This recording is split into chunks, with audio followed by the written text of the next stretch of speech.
Hello, welcome to knowledge hub. Knowledge hub के इस video में आपका स्वागत है। आज के इस मॉक टेस्ट में हम नरमपंथी उदारवादी चरण के प्रश्नों को कवर करेंगे। इससे पहले इस टॉपिक का एक वीडियो अपलोड किया जा चुका है, आप उस मॉक टेस्ट का भी अध्ययन कर लें। उसके बाद इस मॉक टेस्ट का पिछले वीडियो को कंटिन्यू करते हुए 36वें प्रश्न से शुरुआत करते हैं। प्रश्न है, भारत के पहले लोक संघ लैंड होल्डर सोसाइटी की स्थापना कब हुई थी? ऑप्शन ए 1835 ईस्वी में, बी 1836 ईस्वी में, सी 1837 ईस्वी में या फिर डी 1838 ईस्वी में।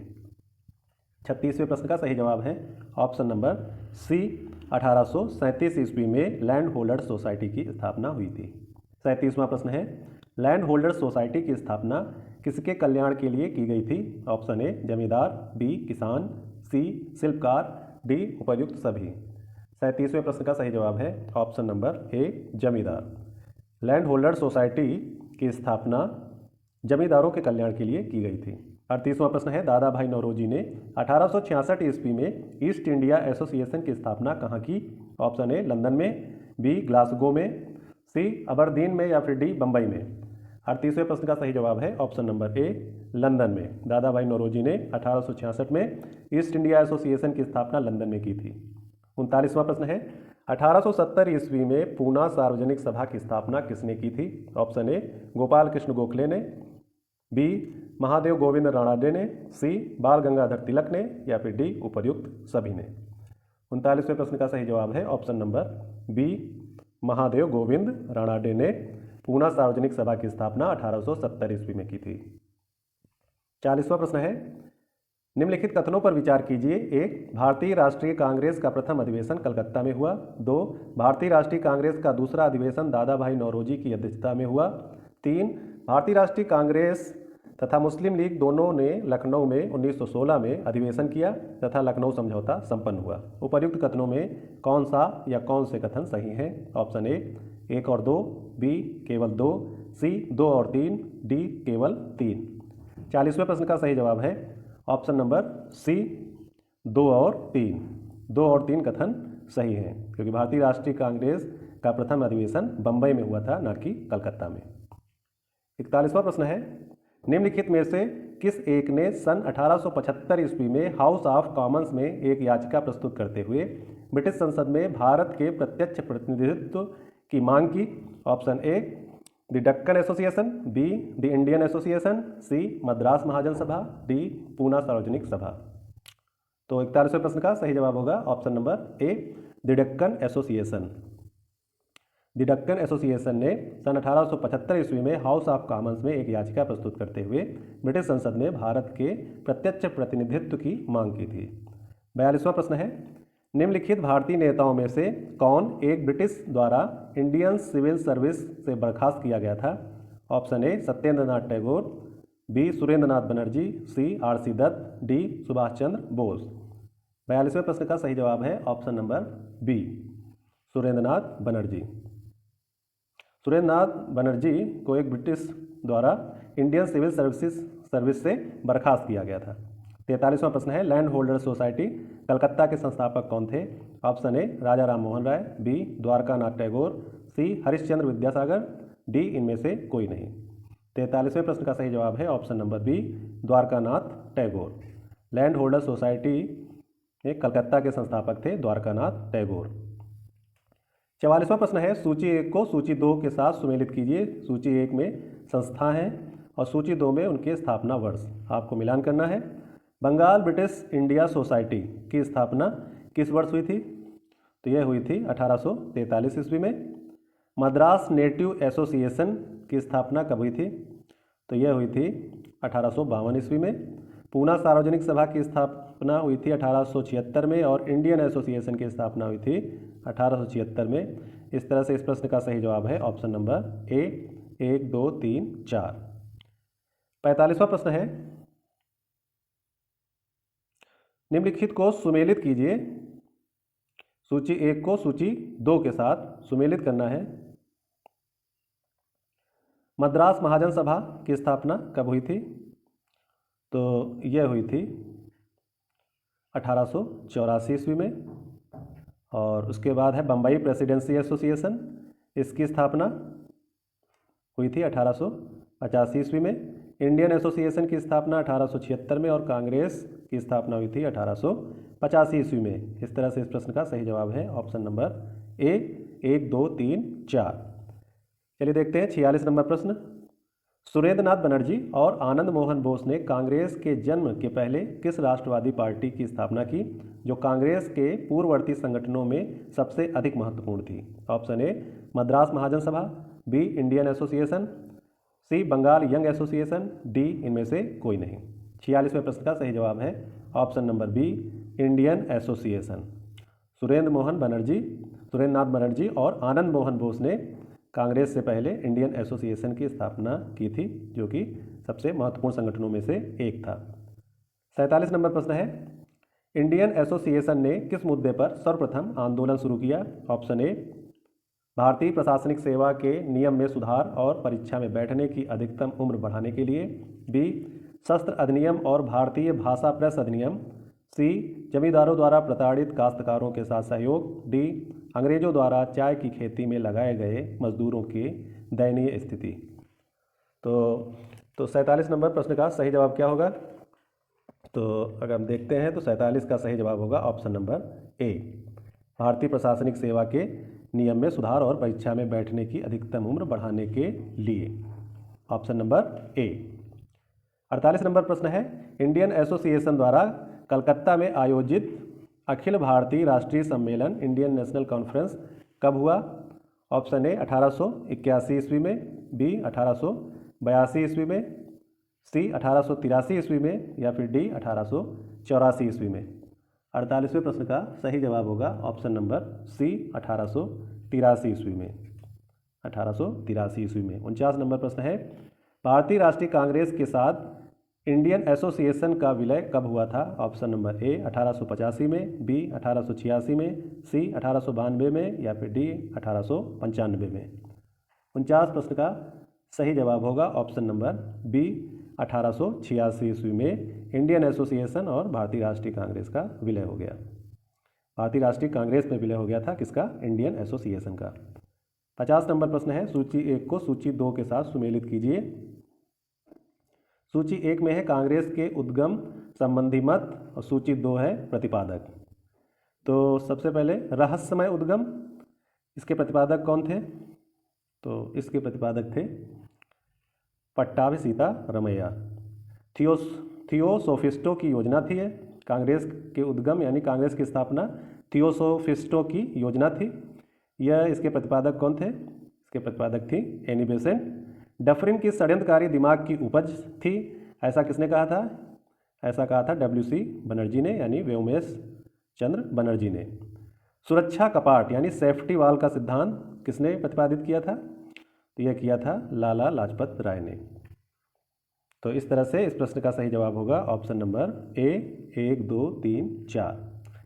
अब चलते हैं अगले प्रश्न में। 51 नंबर प्रश्न है, सूची 1 को सूची 2 के साथ सुमेलित कीजिए। सूची 1 में पुस्तकें हैं और सूची 2 में उनके लेखक। History of Indian national Congress, इस पुस्तक के लेखक कौन हैं? तो इस पुस्तक के लेखक हैं Pattabhi Sitaramayya. How India fought for freedom, इसके लेखक हैं एनी बेसेंट। इंडिया टुडे के लेखक हैं RP दत्त और 1857 के लेखक हैं SN सेन। डी का चौथा। इस तरह से इस प्रश्न का सही जवाब है ऑप्शन नंबर ए। 51 का ए, 1, 2, 3, 4, ऑप्शन नंबर ए। देखते हैं अगला प्रश्न। भारतीय राष्ट्रीय कांग्रेस के प्रथम सत्र की बैठक में कितने प्रतिनिधियों ने भाग लिया था? Option A 72, B 86, C 93, D 101। 52वें प्रश्न का सही जवाब है ऑप्शन नंबर ए 72, 72। 53वां प्रश्न है, निम्नलिखित में से किसने भारतीय राष्ट्रीय कांग्रेस की अध्यक्षता 2 बार की? Option A George Yule, B Wedderburn, C Kadambini Ganguly, D इनमें से कोई नहीं। 53वें प्रश्न का सही जवाब है option number B Wedderburn, option number B. 53 number प्रश्न के बाद चलते हैं 54 नंबर प्रश्न पर। 54 नंबर प्रश्न है, किसने कहा ब्रिटिश शासन एक स्थायी, बढ़ता हुआ तथा लगातार बढ़ता हुआ विदेशी आक्रमण है जो धीरे धीरे ही सही मगर पूरी तरह देश को नष्ट कर रहा है। यह किसने कहा था? तो ऑप्शन ए है दादा भाई नौरोजी, बी गोपाल कृष्ण गोखले, सी Surendra Nath Banerjee, D A.O. Hume. 54वें प्रश्न का सही जवाब है ऑप्शन नंबर ए दादा भाई नौरोजी। दादा भाई नौरोजी ने कहा था। 55वां प्रश्न है निम्नलिखित में किसने एक सार्वजनिक भाषण में राष्ट्रीय कांग्रेस पर हमला किया तथा उसे जनता के एक बहुत सूक्ष्म भाग का प्रतिनिधि बताकर उसकी हंसी उड़ाई? Option A Dufferin, B Curzon, C Northbrook, D Lytton. 55वें प्रश्न का सही जवाब है option number A Dufferin. Option number A. 56 number प्रश्न है किसने कहा मुझे खुशी है कि कांग्रेस बराबर नीचे की ओर जा रही है क्योंकि यह राजद्रोही संस्था है और इसके नेता संदिग्ध चरित्र के लोग हैं? Option A Dufferin, B Elgin द्वितीय, सी लैंसडाउन, डी करजन। 56वें प्रश्न का सही जवाब है ऑप्शन नंबर बी एल्गिन द्वितीय। Option number B.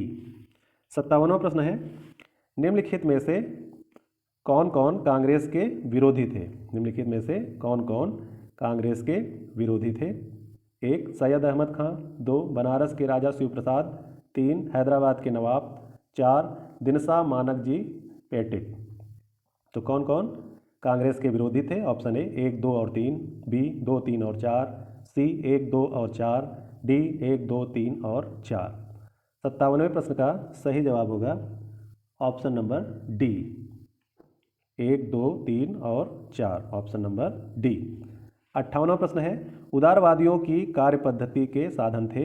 Option A प्रार्थना, याचना व विरोध, बी हिंसा, सी जन आंदोलन, डी इनमें से कोई नहीं। 58वें प्रश्न का सही जवाब होगा ऑप्शन नंबर ए प्रार्थना, याचना व विरोध। 59वां प्रश्न है उदारवादियों की कार्य पद्धति को किसने भिखमंगी राजनीति यानी पॉलिटिकल मेंडिकेंसी की संज्ञा दी? ऑप्शन ए उग्रवादियों ने, बी वामपंथियों ने, सी गांधीवादियों ने, डी इनमें से कोई नहीं। 59वें प्रश्न का सही जवाब होगा ऑप्शन नंबर ए उग्रवादियों ने।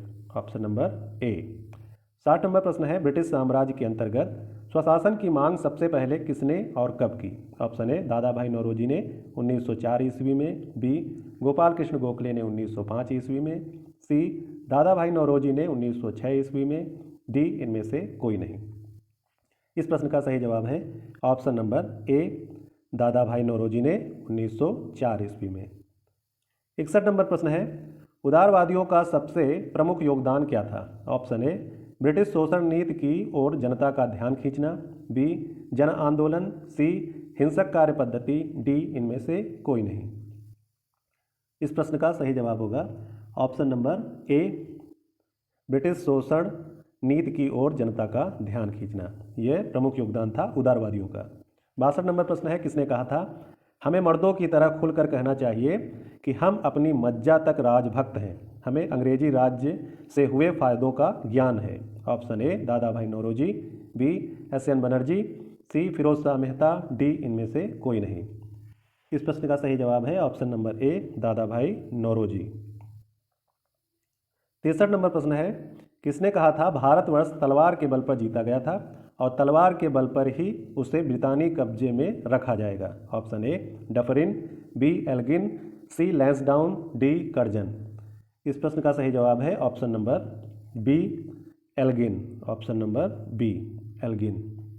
64 नंबर प्रश्न है किसने उदारवादियों के संबंध में कहा अपनी शिकायतों का निवारण करने तथा रियायत पाने के लिए उन्होंने 20 साल से अधिक समय कमोबेश जो आंदोलन चलाया उसमें उन्हें रोटियों के बजाय पत्थर मिले? Option A Lala Lajpat Rai, B Bal Gangadhar Tilak, C Aurobindo Ghosh, D Bipin Chandra Pal. 64 number प्रश्न का सही जवाब है option number A Lala Lajpat Rai. Option number A. 65 number प्रश्न है किस उग्रवादी नेता ने उदारवादियों के संबंध में कहा था यदि हम साल में एक बार मेढकों की तरह टर्रा टर्रा करके चुप होते रहे तो हमें कभी अपने प्रयासों में सफलता नहीं मिलेगी? Option A Lala Lajpat Rai, B Bal Gangadhar Tilak, C Bipin Chandra Pal, D इनमें से कोई नहीं। 65 नंबर प्रश्न का सही जवाब है option number B Bal Gangadhar Tilak. Option number B. 66 number प्रश्न है 1897 ईस्वी में किसकी गिरफ्तारी के बाद राष्ट्रीय कांग्रेस में एक नया मोड़ आया? ऑप्शन ए बाल गंगाधर तिलक, बी गोपाल कृष्ण गोखले, सी मदन मोहन मालवीय, डी सुरेंद्रनाथ बनर्जी। इस प्रश्न का सही जवाब है ऑप्शन नंबर ए बाल गंगाधर तिलक। 66 का ए ऑप्शन सही है। अब देखते हैं 67 नंबर प्रश्न, निम्नलिखित में से किसने इंडियन नेशनल कांग्रेस की नरम दलीय राजनीति की व्यवस्थित आलोचना न्यू लैम्स फॉर ओल्ड शीर्षक लेखों की श्रृंखला में की? तो ऑप्शन ए है Arvind Ghosh, B R C. Dutt, C Veer Raghavacharya, D Syed Ahmed Khan. 67 number प्रश्न का सही जवाब है option number A Arvind Ghosh. 67 का ए। 68 नंबर प्रश्न है मद्रास महाजन सभा की स्थापना की गई वर्षा किसमें? ऑप्शन ए किस वर्ष में? 1881 ईस्वी में, बी 1882 ईस्वी में, सी 1883 ईस्वी में, या फिर डी 1884 ईस्वी में। 68 नंबर प्रश्न का सही जवाब होगा ऑप्शन नंबर डी 1884 ईस्वी में मद्रास महाजन सभा की स्थापना की गई थी। 69 नंबर प्रश्न है भारत में लॉर्ड कर्जन के प्रशासन की तुलना औरंगजेब से किसने की? ऑप्शन ए गोपाल कृष्ण गोखले ने, बी एनी बेसेंट ने, सी दादा भाई नौरोजी ने, या फिर डी बाल गंगाधर तिलक ने। 69वें प्रश्न का सही जवाब है ऑप्शन नंबर ए गोपाल कृष्ण गोखले ने। गोपाल कृष्ण गोखले ने भारत में लॉर्ड कर्जन के प्रशासन की तुलना औरंगजेब के प्रशासन से की थी। अब देखते हैं 70 नंबर प्रश्न। 70 नंबर प्रश्न है राजा जनता के लिए बने हैं, जनता राजा के लिए नहीं बनी है। राष्ट्रीय आंदोलन के दौरान निम्नलिखित में से किसने यह वक्तव्य दिया था? ऑप्शन ए सुरेंद्रनाथ बनर्जी ने, बी आर.सी. दत्त ने, सी दादा भाई नौरोजी ने, डी गोपाल कृष्ण गोखले ने। 70 नंबर प्रश्न का सही जवाब है ऑप्शन नंबर सी दादा भाई नौरोजी ने। Option number C. 71 नंबर प्रश्न है भारतीय राष्ट्रीय कांग्रेस का गठन होने के तुरंत बाद ब्रिटिश राष्ट्रवादियों के प्रति संशयालु हो गए। निम्नलिखित में से किसने कहा कि कांग्रेस केवल विशिष्ट वर्ग सूक्ष्म अल्पसंख्या का ही प्रतिनिधित्व करती है? Option A Lord Napier, B Lord Dufferin, C Lord Ripon, D Lord Lytton. इस प्रश्न का सही जवाब है option number B Lord Dufferin. Option number B Lord Dufferin. तो भारतीय राष्ट्रीय कांग्रेस का गठन होने के तुरंत बाद ब्रिटिश राष्ट्रवादियों के प्रति संशयालु हो गए। निम्नलिखित में से लॉर्ड डफरिन ने कहा था कि कांग्रेस केवल विशिष्ट वर्ग सूक्ष्म अल्पसंख्या का ही प्रतिनिधित्व करती है। ऐसा किसने कहा था? लॉर्ड डफरिन ने। यह प्रश्न एनडीए 2015 में पूछा जा चुका है। तो इसी के साथ आज के इस मॉक टेस्ट का यहीं पर अंत होता है। आपने इस मॉक टेस्ट में कितने नंबर प्राप्त किए कमेंट सेक्शन में लिख के बताएं। अगले मॉक टेस्ट में जल्द ही हाजिर होंगे। तब तक के लिए धन्यवाद, नमस्कार।